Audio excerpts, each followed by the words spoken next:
ছাত্র জনতার ব্যাপক বিক্ষোভের মুখে পদত্যাগ করা বাংলাদেশের সাবেক প্রধানমন্ত্রী শেখ হাসিনা অস্থায়ীভাবে ভারতে আশ্রয় নিয়েছেন।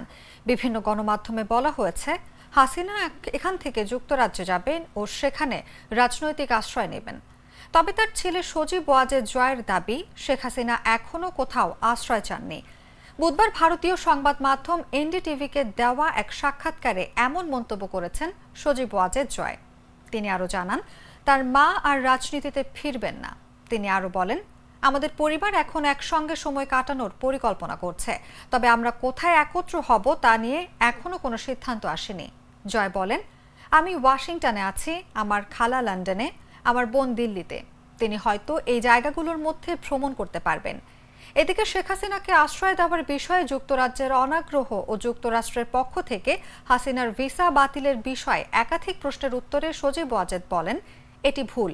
তিনি এখন পর্যন্ত কোথাও আশ্রয়ের জন্য অনুরোধ করেননি।